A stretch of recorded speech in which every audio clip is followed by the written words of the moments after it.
Okay, now I will be talking about alternatives to traditional exams. This is more like something to think about. Right? So I will try to give something to think about.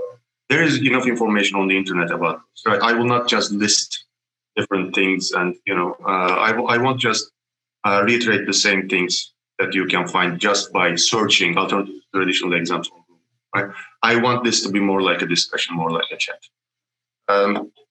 So first, I will start with different types of assignments. Just quickly, we will go over different types of assignments, different categories of assignments, different ways of evaluating assignments. And then I will talk about some examples of non-traditional assignments. This part will be quick. And then I will talk about what to consider when we design new assignments as an alternative to traditional or traditional assignments in general. At the end, I will try to leave some time for discussion, and then we will see. Okay, so what do I mean by traditional exam, first of all? If I am talking about alternatives to it. So, of course, one thing is traditional exams are graded, right?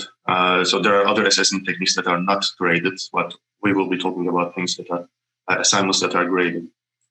They are summative instead of formative. So it is more like the summation of the evaluation of where the student is rather than how the student is going, right? Or it is more like just mere assessment rather than part of instruction, right? It's more like part of the mere assessment. So I like this actually. When the cook tastes the soup, that's formative assessment. When the customer tastes the soup, that's summative assessment. I think this really summarizes it well. What is summative, formative assessment techniques. Traditional exams are summative. They just measure the level of understanding of the student, the knowledge of the student at the end of the period. It can be midterm or final. Midterm is still. It's high stakes, right? So what traditionally 40% midterm, 60% final, something like that. Right? It's very high stakes rather than low stakes. It is knowledge based. So what are we measuring? That's the question. What are we measuring? We are measuring the level of knowledge of the student rather than the process, the progress, the growth of the student, right? So that's part of this being summative. By knowledge, what do I mean by knowledge? There can be two things that we can mean by knowledge. It can be knowledge that is information, or know-how, right? That's also kind of knowledge.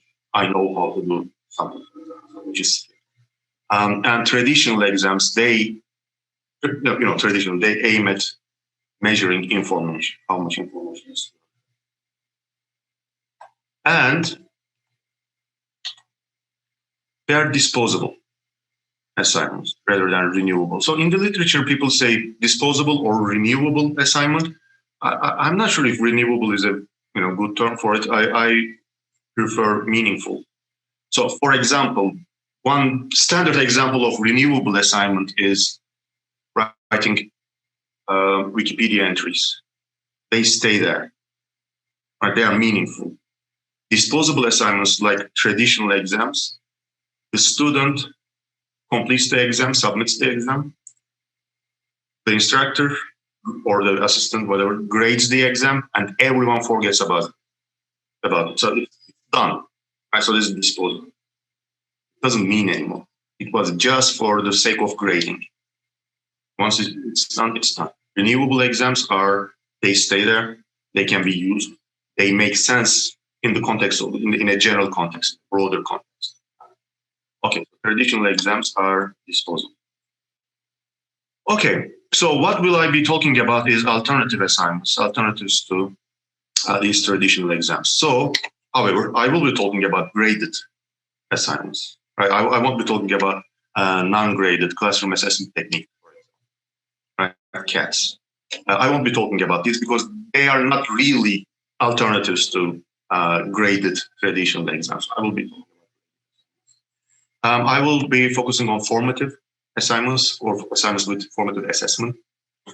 Which also serves instruction, not just evaluation, but also instruction. I will be focusing on both high stakes and low stakes, and it means so it can be like a high stakes assignment with low stakes steps, right? So multiple steps. So I will be talking about both. I will be focusing on growth based, but this doesn't mean that we shouldn't be measuring knowledge or anything. This is more like growth. Measuring growth is kind of overlooked, kind of excluded. So that's why I'm focusing on that. But that doesn't mean that we shouldn't be measuring knowledge at all. Also, I will be focusing on renewable, meaningful assignments.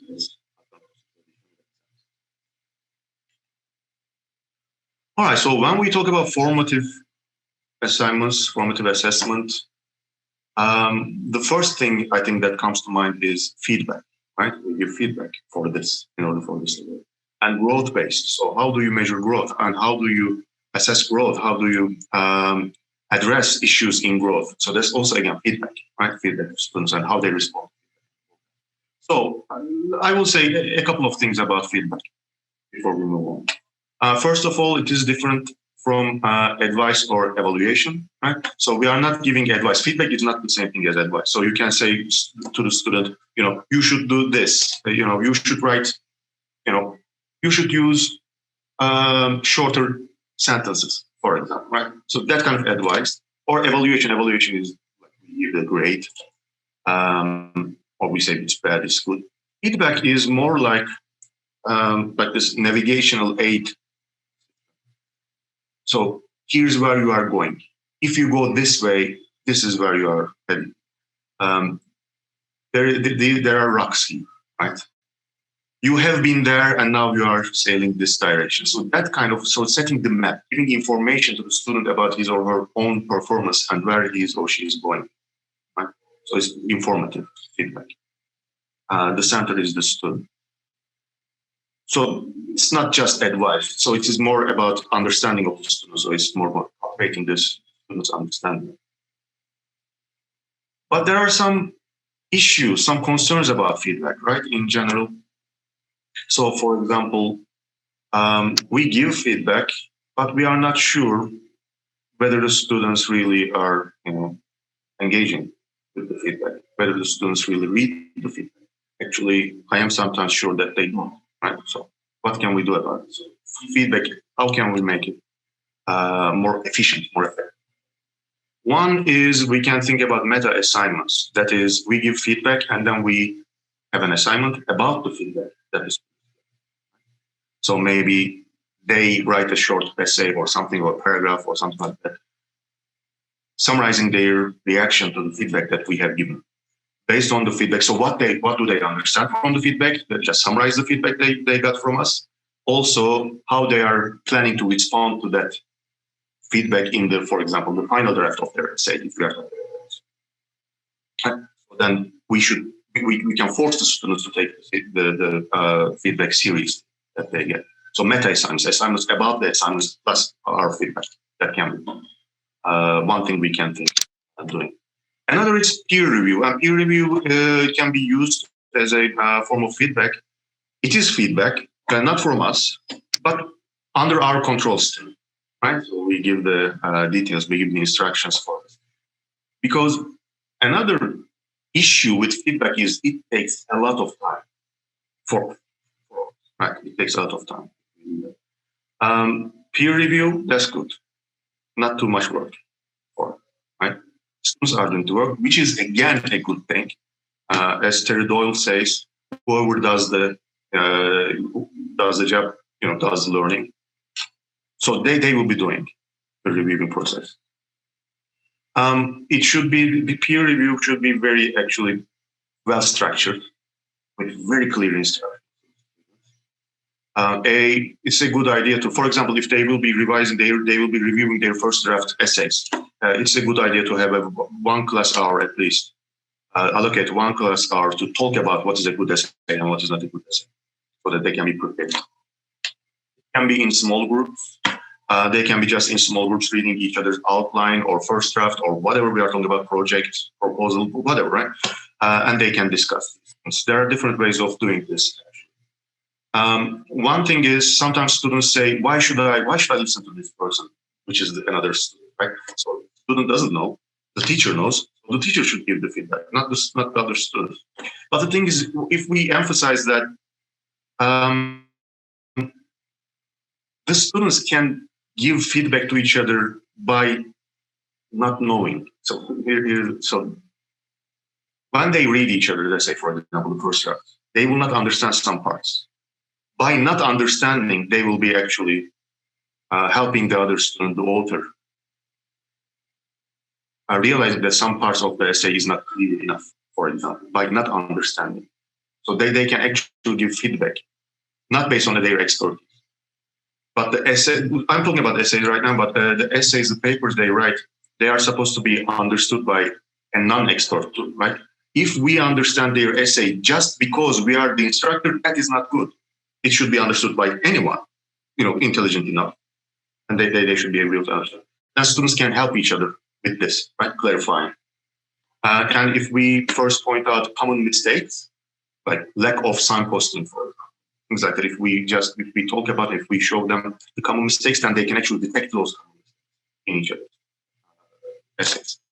And it is also a very good practice for them to give feedback, not just receive feedback, but give feedback so that they can go back and look at their own essay with that in mind, as if it is written by someone. So anyway, so I find this very useful, actually. It's good for us. It doesn't take much time, but also students get a lot of experience out of this and information. Okay. So this is one way of doing it. Another thing I want to say about this, there's a good idea here. So here's one way of doing this. 3 students, for example, each student reads 2 other students' essay, first draft, and then they give feedback. So each student gives feedback to 2 students and get feedback from 2 students. One thing we can do is this. The author, let's say, is not allowed to speak when they are talking about his or her essay. The other 2 students are discussing the essay together. They are trying to make sense. They are trying to understand, okay, what is this trying to say here, right? What is this an objection to the argument? Is this a new argument? Is this some philosophers or some person's view, or is this the author's view? So their confusion, they are trying to understand the essay, and the author witnesses this discussion of 2 other students, and the author wants to say something. The author wants to say, look, this is what I meant, but he or she cannot, right? So it's just witnessing the discussion about their own essay and the confusion in the other 2 students when they try to understand. Anyway, so this is another technique. It didn't work for me. Actually, I tried this, but they just jump. They cannot hold themselves, the students. Maybe my students, they couldn't do it. But if this works, this is a way of doing it. Another thing is maybe as peer feedback, peer review, referee reports. So like a referee report, they can actually write something. This is a little bit effort for us because we need to arrange. It should be double blind. But they can write actual referee reports for each other's first drafts. And then another thing we can do is students can actually write or report about the feedback they got. It can be small group, it can be referee report kind of feedback, and they can actually evaluate the feedback they got. Again, this is for like a meta essay. So we can just have all kinds of variations of this. And one other thing is, the last thing I want to say about feedback is we can use oral exam method for feedback. So I did this and I was very happy with this, and I will do this again. So, and it is easy because now it is online teaching semester 2. So on Zoom, just like 5-7 minutes, I did 7 minutes with each student. It was more like an oral exam at the end of the semester. It was more like an oral exam, but the focus was on their term paper. But it wasn't just me giving feedback to them. It was like an exam. I was asking questions about the topic. I was asking questions about the theories, terminology that they should know about the topic of their essay, and I make them choose their own topic. This is really good, actually. They get feedback. I also can see whether they understand or not what they are talking about in the essay. Also, this is about academic integrity, right? Academic honesty. So, is any cheating involved? You can tell what you are actually talking about. So, this is not exactly like tutorial because it's kind of an exam-ish thing. I'm asking questions. It's graded, but also it is feedback. All right. So, this worked for me. I'm happy with this. Okay.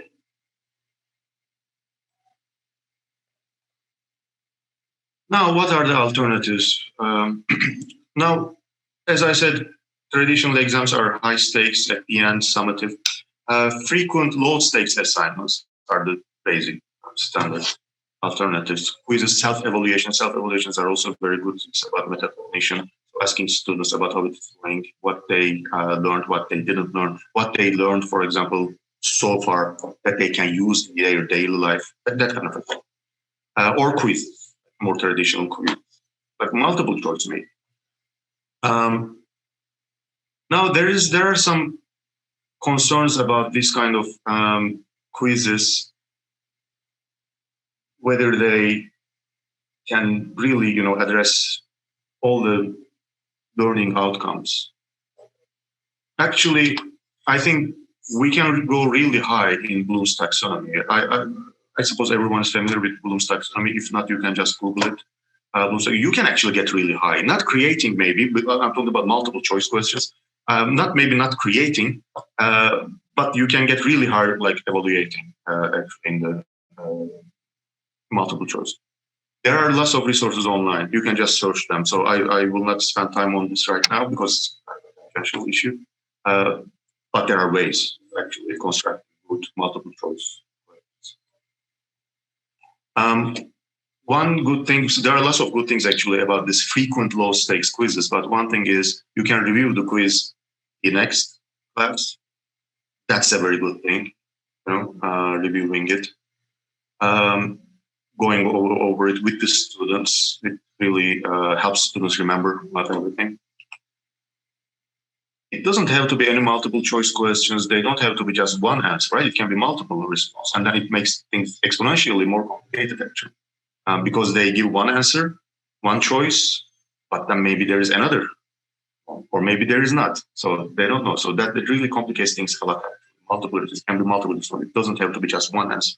And Moodle, we can do this on Moodle very easily. But there are many, many different ways of conducting these questions on Moodle quiz.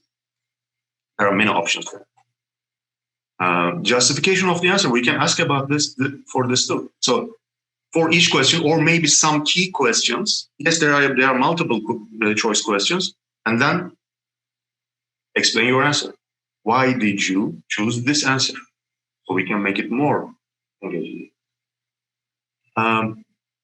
Well, there is this issue of cheating, right? So if it is online model quiz, so then it will be very easy to cheat. It will be very easy for them to communicate with each other.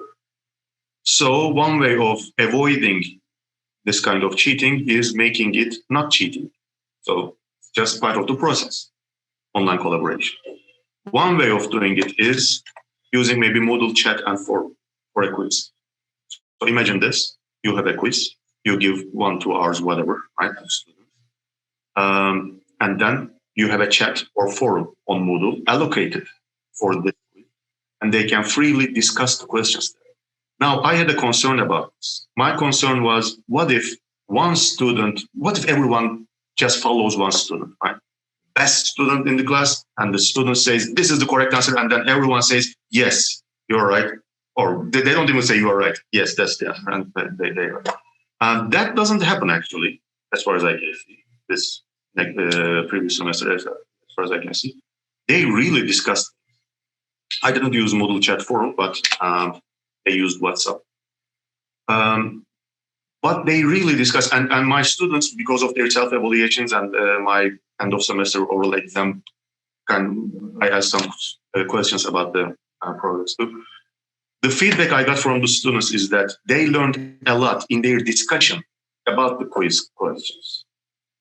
So if we are thinking more formative assessment, if we are thinking this kind of assignments, first of all, part of instruction rather than merely assessment, so this kind of online collaboration may be more controlled on Moodle, where you can see everything, or maybe just letting them do this on WhatsApp. Still, it is more, pedagogically speaking, it's really, really useful as far as I can see so far. I will continue doing this. If anything happens, I will let you know. Maybe there are some problems that I didn't see so far. But so far, this worked for me. I think this is a good idea, because if you give an online quiz and then you say, do not collaborate, collaborating is cheating, well, then that's not good, because they will do that. All right. Another way of doing like collaborative kind of quizzes is group quizzes. This, I also like this. And we can do this on Zoom very easily with breakout rooms. The idea is this: every student, so there's a quiz, multiple choice, whatever, quiz, low stakes quiz. Every student submit their answers individually. Everyone is accountable for their own answers. However, they have time to talk about those in small groups, talk about the answers, discuss about the questions in small groups. At the end, they are responsible for their. So it's not like group answer, because they can disagree very naturally. They can disagree about the correct answer, but they have time to collaborate. Group quizzes, again, primarily as an instructional method, this works well too. One of the standard alternatives to assignments is to exams is of course papers, but I said multiple step paper, not just summative at the end. Just bring me the paper. So multiple step paper. And what are the steps I'm talking about? More scaled. What are the steps? So here are the possible steps for this. First of all, it can be a prospectus or proposal. So I let students choose their own topic. So if we are doing that, that can be a proposal. So the way I do this proposal is they just make a presentation for just 1 minute. Everyone listens to each other on Zoom, one by one. They just give the proposal, their thesis statement, and the way they will approach. And then I give feedback, and sometimes they give feedback to each other. So it's more like a discussion-ish, a very short presentation. There are different ways of course, they can just, submit written work on Moodle. They can write an abstract, outline, just outlining possible arguments, responses, like that. This also works, so very structured. So, for example, your thesis statement, and then your argument for your thesis statement, and a possible objection to your argument, your response to that kind of a thing, very structured. It works well. I think it is very easy to give feedback to, right? To this, just bullet point, and then you can easily give feedback for this, written feedback. They can prepare a glossary, the terms that they will use, they are likely to use in the final draft of their paper. Annotated bibliography, this can be a step. Specific sections of the final project, and complete early stage drafts, complete first draft, for example, or a presentation about the first draft. So that can also be a video presentation. It can be a video presentation now since it's online. That's another thing they can do. All right, of course, team projects, multiple steps. So I again say multiple steps. So video presentations or posters, academic posters can be alternatives to traditional exams. But again, I say multiple steps there in order to emphasize that it's better. Portfolio work, e-portfolios, for example, like this. There are 30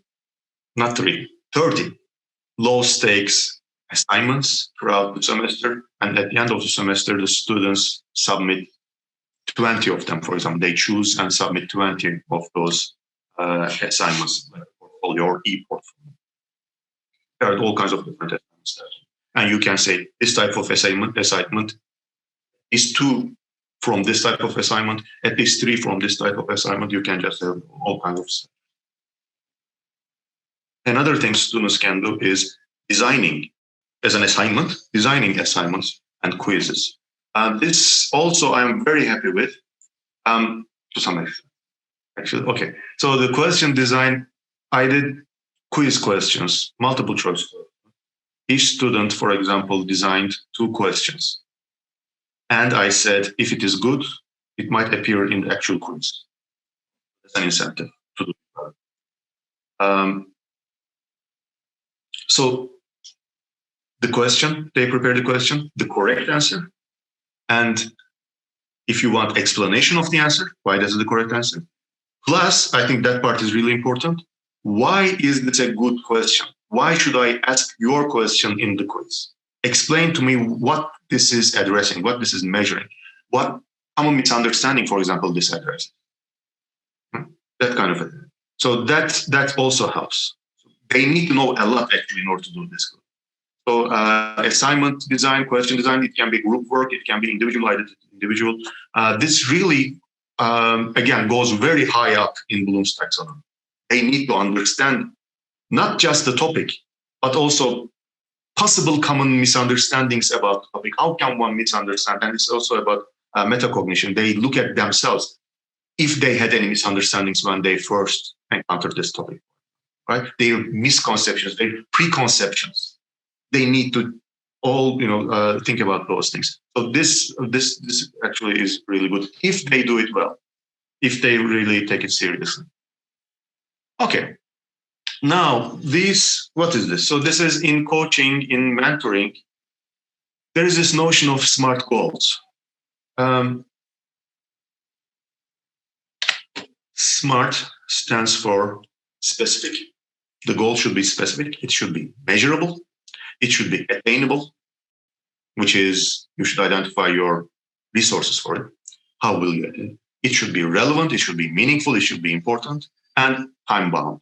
There should be a time schedule, right? So it should be specific, it should be clear, everything is clear. Measurable is how do you tell that you have reached that goal, right? Okay, and your resources, that it is meaningful, it makes sense to you, it is important for you, and there's a time schedule. These are SMART goals, right? In coaching and mentoring, this is one of the basic things actually. Help students or client in general. So for example, people use this in business, right? So there in executive coaching and things like that. SMART goals for the company, for example, right? It can be more personal. So anyway, so there are lots of applications to this. Now I thought, well, that's good. This actually makes sense if we apply this to assignment design, right? Like a SMART goal, maybe SMART assignments like this. So these things should be there. So we should consider these things when we are designing the assignment. Plus, and that part is really, really important, we should communicate these things to the student, right? For example, why is it relevant? Attainability. What resources the students can use in order to complete the essay or complete the essay. However, it doesn't really fit. Right? You cannot just take this and apply it to assignments. SMART thing doesn't fit. So I didn't do this SMART assignment thing, but I did something strange. So strange. This is not a good acronym. Strange assignments. I know it is not a good acronym, but I think it fits well. So I will just go over these letters. I think it is a very good idea to consider these things when we are designing alternative assignments to exams. These are more like virtues of an assignment, right? The more it has this, the better. Plus, I want to again emphasize all of these things that I will talk about right now. I think we should consider when we are designing a new assignment. Plus, we should communicate these things to students, and we should think about the ways of effectively communicating these things. That part is also really, really important. First of all, okay, specificity. The instructions, the expectations, everything should be specific. Students should know that. One thing to consider first when we are designing this. I will give an example of this kind of an assignment. The second thing is time, right? Of course, it should also be clear. Maybe the time schedule, right? So first draft is to do this, and the final draft is to do that kind of thing, which is we all do. Yeah. So I'm just saying it is that. Relevance. By relevance, I mean like renewable, meaningful assignments, right? Not disposable. It, in the broader context of students' life, for example, or in the context of the community, it fits, right? It makes sense. It is meaningful. The more we have this, the better. The less disposable it is, the more relevant it is, the better. So this is one thing to think about. Another thing is that we don't find in the SMART thing is alignment. And by alignment, I mean alignment to the course objectives or learning outcomes, right? So like backwards design. So this is, there is something called the transparent alignment. So this is, it should be clear for us why we are designing this assignment. What is this for? What am I trying to measure here? What is important here, right? Why does this assignment exist in the context of the course based on the course objectives? And the students also should know, ideally. Students should also know why this assignment makes sense in the context of the course, right? That's what I mean by alignment. And navigational aids. You see, when I was talking about feedback, I said it's more like navigation, right? So because of this. So navigational aid, by this, I mean feedback, actually, right? Helping students navigate in the process, right? During the process of working on the assignment. That's why multiple steps is very important and it's formative. Helping students with feedback. So to help students navigate. Part is really important. Again, this is missing from the SMART thing. G is measurable grading, right? So this is the measurableness. It's the counterpart of measurableness in SMART. Grading, of course, how we will grade. So we might think rubrics here and communicating this to students, maybe, right? So that's another thing we should think about. And another thing, the last thing that we should think about, which is not in the SMART format, is equity. I mean, different things. There's two things. Equity, first of all, it should be, of course, fair, right? Our expectations should be fair. And we shouldn't, for example, require things that only some students have, like only some students have access, but all students. That kind of equity is also very important. But there is another side of equity, which is if some students cheat, then that is not fair to others, right? So this is also about cheating and academic honesty, academic integrity, things like that. So, for example, when I was talking about online quizzes, so how can you avoid cheating? Well, maybe you can make cheating very difficult by making it, open book or making collaboration encouraged, actually, not just permitted, but encouraged. We should also think about this equity stuff,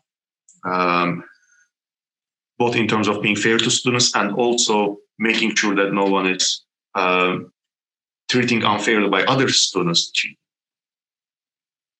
Okay, so I know this is strange, and this is not it doesn't sound really good, strange assignments. I know that. If you can find a better acronym, please let me know. This is the best I could. I guess I'm not that smart, so I couldn't just apply the SMART thing. But this made sense for me. The SMART thing is very, very common if you search it. SMART goal setting. If you Google SMART goal setting, you will see like everywhere. I think this is an application of it, that idea to assignment design. Again, both for us to think about, things to consider when we are designing any assignment and communicating these to students. Okay. Lastly, I want to talk about two examples of this kind of an assignment. So community-based assignments. Community-based assignments, these are very good high-impact assignments, actually. But some people, when they say community-based, they understand more like community service kind of thing, service learning, community service kind of assignments. Some also understand something like solving real problems, actually addressing and solving real problems. That's part of it. Or working with community partners.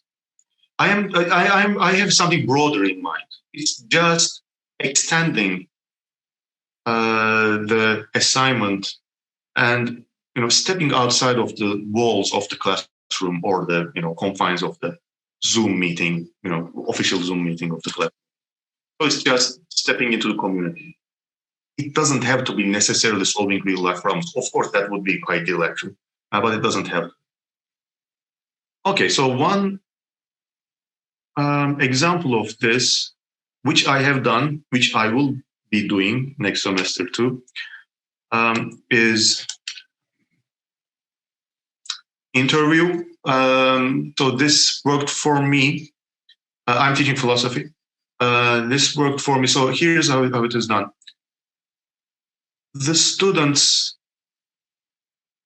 conduct an interview with someone who has never taken a philosophy course before. That can be their friend, their roommate, or something, or their family member, a relative, whoever, right? Someone they are close to. They make an interview about something they disagree about, and that is a philosophical issue. It can be, for example, is religion the source of morality? We read the Frostial dialogue from Plato, where he talks about that. Or what would happen if there is no state government, right? State of what's the justification of private property? How can someone say that this is mine? What justifies that? Do we have obligation to obey the law? What makes it obligation? So anyway, that all very, very controversial stuff, actually. They do interviews about this. They choose their topic. They choose the person who will be interviewed with. Of course, I see their proposal first. Then they make the interview. And after that, they write an essay. In that essay, it is more like an interview report. However, they are supposed to use the terminology that they have learned, and they are supposed to connect the arguments that came up and the views that came up in the interview to the theories that they have seen. And they are supposed to also evaluate the arguments that came up in the interview. The interview is more like a debate. It's not just question and answer. It's more like a debate. It works really well. As in my experience, I'm very happy with this assignment. Now, the students are also very happy. And actually, some of the parents, they thanked me for this assignment because the student did this with the parent, and then the parent, they were happy. So everyone's happy, as far as I can see. Oh yeah, there are different steps, of course, to this, and I will just mention some possible steps.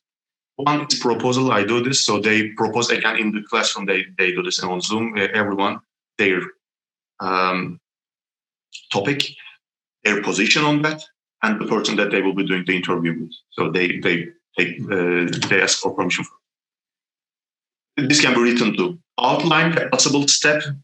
Sometimes I do this, sometimes I don't. So they can write about possible arguments that they will use in the interview, possible responses that they might receive, possible responses to those responses they have, that kind of a thing, bullet point wise. Outline. Again, like a glossary, things can be used. They are not allowed to use the terminology during the interview, by the way. They will use the terminology when they are interpreting the interview. During the interview, it's just, like interview itself. Now, if you say it should be recorded, even if you do not, you don't have to, of course, go over all the interviews. But again, this is against cheating. They are doing it if it is recorded. Maybe they are doing on Zoom. Maybe it's just, voice recording, sound recording. This really helps, actually. They will be doing the job.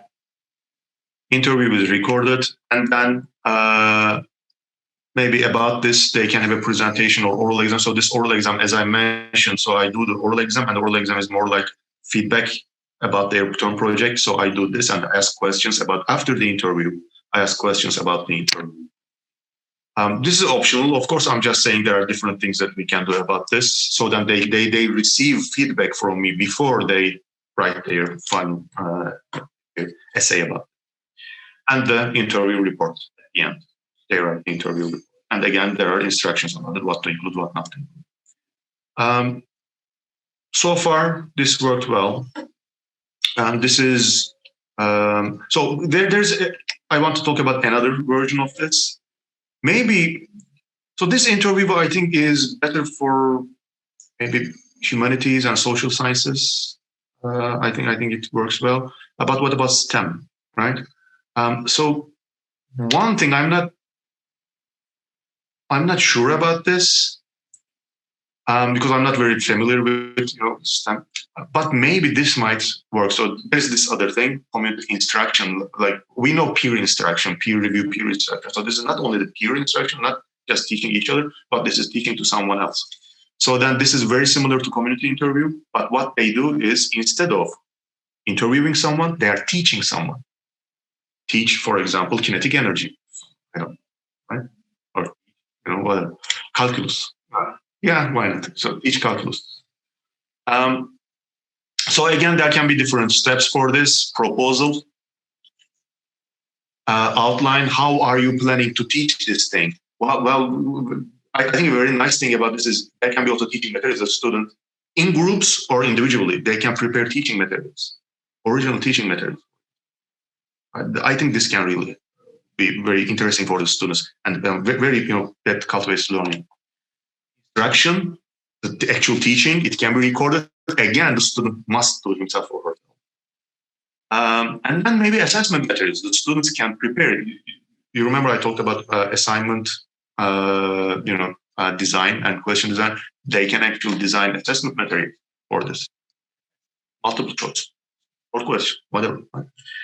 And then the assessment itself, they test the person. And lastly, again, there can be a presentation, oral exam. These are all possible things, possible things that can be done. You can have an oral exam or presentation about this, about their experience, what they can just talk about how they designed the teaching materials and assessment materials. Did they work? Are they happy with their assessment material? What didn't work? What worked? That kind of a thing they can actually do. And report. Again, this can be written. What I just said can be written, and they can have a report about this, just summarizing everything, their teaching materials, their assessment methods, again, what worked, what didn't work, what they learned about this. This is particularly good, I think, because instruction, when they are instructing, when they are teaching something, they need to think about the deep misunderstandings, possible misconceptions. Again, this is also partly about metacognition. So they need to think themselves. When I was reading, I was learning about these things. What was my misunderstanding? So preconception. And so we don't have much time. I don't think I will go over it one by one, but if you think about it, these are kind of strange in the good sense, in the sense that these are, these, of course, being specific, being time bound, and all those things, you can do or you cannot based on this. But we already do those, right? So all the specific instructions, and of course there's time schedule and things like that. These are also relevant. These are because outside of classroom, right? About real life. And students say they are, so for this interview, some students say they started talking about these things with their friends. So they're happy with this. And also they see in this interview assignment, they see that what they have learned is valuable because they are supposed to be talking about these deep philosophical issues without using the terminology that they have learned and the theories, without, referring to the theories that they have learned. But then they know those things exist. And they actually have a hard time without using those terminology. And then they can see that how much they have learned. They can see the value of that terminology. Terminology is very important for me. I'm just saying, I'm always emphasizing the terminology. It's the distinctions and the terminology. And they see that it really matters, actually, because they see how equivocating their interview is. Okay, so it is, in that sense, it is relevant in general, and also since they are doing these things, alignment, we can talk about that. Navigation aid, as you can see, there are multiple steps here. Each step they get some feedback. Grading is okay, and equity, as I said, it is very, very difficult to cheat or plagiarize in it. They are doing the job. And this being recorded, instruction or interview being recorded is a big part of it. Okay, so this was just an example of how we can think about alternative assignments. All right, I think I'm done. Thank you very much for your attention. So this was all I want to talk about. And now we have some time. If there are any questions, any other proposals, any other maybe objections, I don't know. So we can talk about. Let me stop sharing. Okay. There is a question in chat, so just let me look at that. In Moodle, there is Q&A type to help this. Students can't see others' answers before they share their answer. Okay. All right. And Michelle, how can these things be adapted to classes sizes of 65? Yeah, so for example, which one can't we? So like oral exams, maybe oral exams would be very difficult. So when we are teaching social and political philosophy with the English teacher, they do oral exams with 3 or 2 students at the same time. That's what they do. I have never done that, but that's like standard procedure for the English part of social and political philosophy, of course. I did like 40 students. I did like 7 minutes, 7 or 8 minutes, 7 minutes, I think, for each student. But I don't know. Yeah, oral exam. Yeah, that's the negative of oral exams. Very, very time consuming. I agree. So I don't know about that, unfortunately. But the others, like the interview, instruction, community instruction, and things like that, I think they can work for any number. What about first year or second year students? Aren't oral exams? So actually, all my they're supposed to be first and second year. So I'm teaching 100 and 200. I'm teaching 2 courses. One of them is 100, the other is 200. No, it wasn't actually difficult. So what do you mean? In what way would it be difficult? Because I didn't have any difficulty specific to language abilities. No, surprisingly.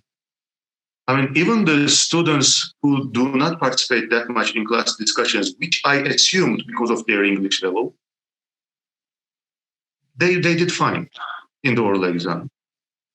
I think they feel more comfortable one-on-one. Some students, of course, some students they get excited, anxious. Like I had some students actually get kind of panic attacky a little bit, even which happens, I guess. But generally it worked well, and even for those students it worked well. And if there is something serious happening, then I say, okay, let's continue this some other time. Let's just have another appointment about this. So in my experience, so I did this for 2 semesters now. End of the semester oral exam review, mashup thing. And I am happy with it actually so far. I just give them time to make up their minds and speak in English. They are definitely not allowed to switch to Turkish or anything, which they ask, of course they ask, but they manage. I guess it is more like maybe just jumping into the pool and start doing kind of thing. But they manage as far as in my for large class oral exams, how can you avoid them discussing outside after 1 or 2 interviews? Yeah, that's a very good question. So what the English teachers in social and political philosophy they do is they have a lot of questions. So they have question bank, a lot of questions, and just randomly. I don't do that. What I do is, that's another positive about this, making this oral exam also kind of feedback. The topic of the exam is the student's term project. So it is all different, right? If it is about the interview, they are all different, right? And they talk a little bit about their interview, the arguments that came up, their position, the other points position. If anyone changed their mind, why they changed their mind, that kind of a thing. And I ask, specific questions about those things. I, for example, when they say something, I say, can you rephrase this using the terminology that we have learned? Something like that. So your interviewee had this idea. What philosopher that we have seen has a similar idea? And what is the standard objection to that? That kind of a thing. So it is all led by the student. So that's why it is all different, actually. So they cannot really. So all they can tell each other is, make sure that you know your stuff about your term project.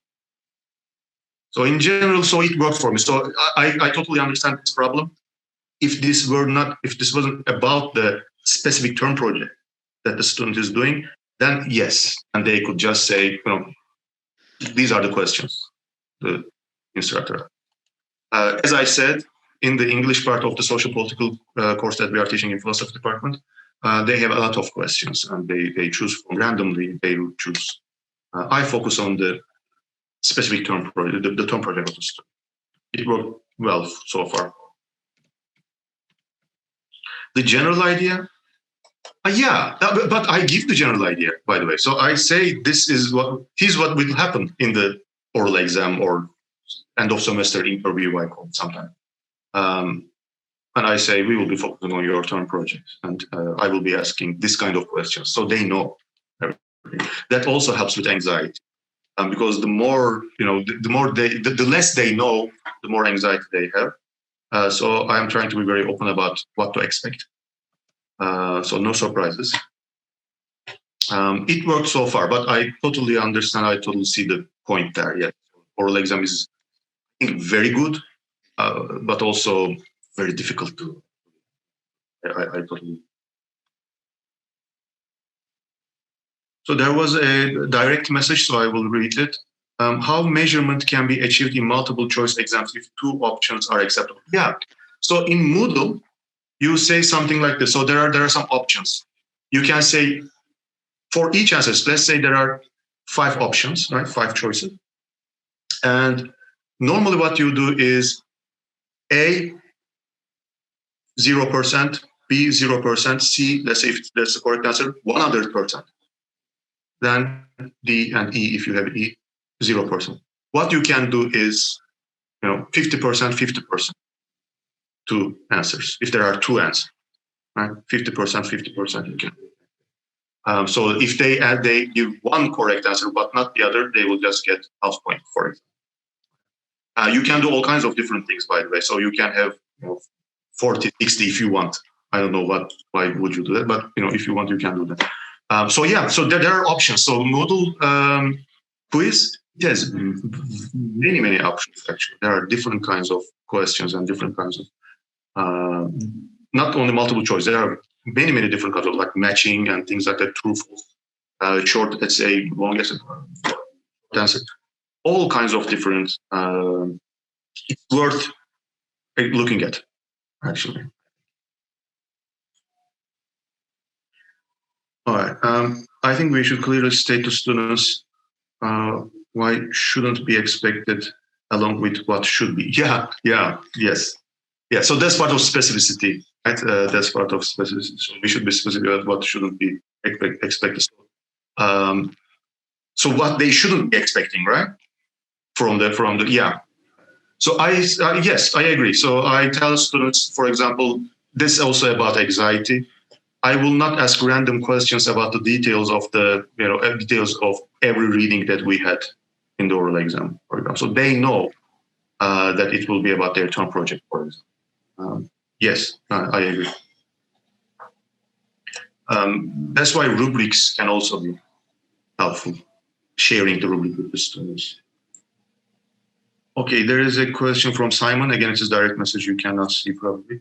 Essay project tutorials after first draft appears, best of both worlds. Summative and formative oral exam feedback. So okay, essay project tutorials. Tutorials. Yes. Yeah. So this is a kind of tutorial actually. My what I call oral exam is also kind of tutorial, and I agree with that. The difference is So when I was a student here, I took my introduction to philosophy course from Simon actually, and I remember the tutorials as a student. We had those tutorials. I can't remember though. Were those tutorials graded? Because this oral exam I'm talking about is like 10%, 15% maybe graded. Sorry, did I mute everyone? I don't know. Yeah. We've been writing, so I include as part of participation. Okay, yeah. So it's incorporated in some way, but it obviously has as general information. It's really useful if you're just worried about trying to grade a student across time. Yeah, but the feedback is more important for me for the feedback to the student. Yeah. I remember those tutorials. So this is something like tutorial what I'm talking about, but it is so they can actually fail in this, right? So you can't fail as a student in a tutorial, right? But here in this, you can really do very bad if you are not. For example,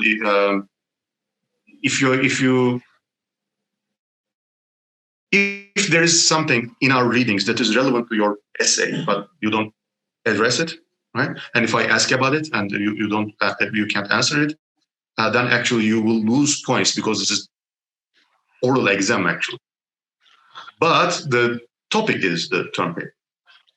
So it's kind of in between oral exam and tutorial what I'm talking about. And it really, tutorials are also really. Okay. Having oral exams as small group discussions such as focus group discussion may help. Yeah.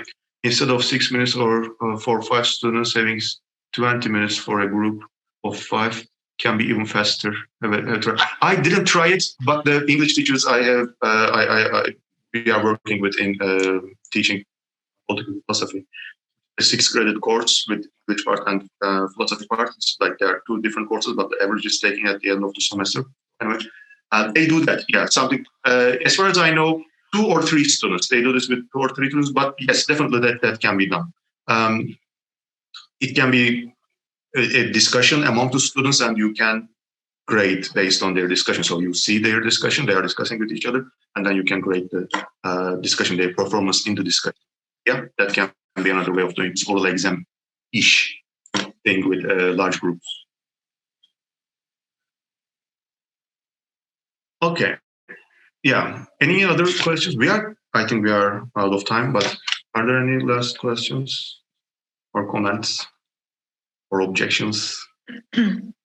Hocam, what do you think about English department's final exam on writing 3-4 page essay? Can it be changed or some adjustments can be done over it? I'm not very knowledgeable actually about that exam.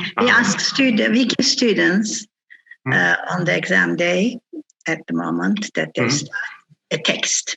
They read and then they are expected to write a good essay, depending on the text. Okay. On the text content.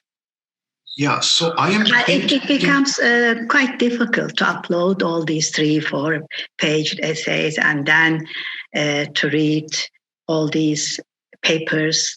We do this reading by 2 groups. First, the teacher. Every student. So there's one prompt, and every student writes about the same thing, right? Yes. Yeah, that make it very, very difficult, maybe impossible to use peer feedback than peer review because everyone's writing the same thing, right? So when I use peer review, everyone's writing about a different thing. They have their own topics. They can even do a movie review or something philosophically for it. And it is done in final exam. Yeah. So this is more like an exam, right?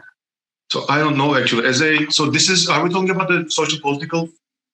No, only FAE English program. Okay. Yeah. So I don't know actually. Their writing is evaluated. Their writing is. Yeah. So it maybe reading can be evaluated by multiple choice questions because it creates problems. Yeah, I agree. So if it is writing, then they have to write. Write, edit, and their language and their understanding, everything is evaluated and assessed. Maybe that kind of a more like low stakes, step with steps. The thing I said about the feedbacks, like reviewer report or referee report, something like that. Maybe they can, based on the instructions, they can actually evaluate and write a review report, or they can use this Word function for track changes, and they can actually make corrections and some comments there in the, like a review report, right? They can do that, and that can be. So it is more like, so it's not like summative at the end, just write about this, but one, maybe again high stakes, but multiple low stakes steps. I think that, so I have never done that. Yeah. But it is one thing people do. Students, based on so they will be graded based on the feedback they give. So they have to take it seriously. Plus they will get feedback, and then they will get feedback about their feedback. So that kind of a more, nested kind of thing. Maybe it can be done. I haven't thought extensively about this. Sorry, I don't have it off the top of my head. But that's one thing people do. Yeah. That's one thing people do about writing. Yeah. Just feedback, review, embedded into the assignment. Thank you.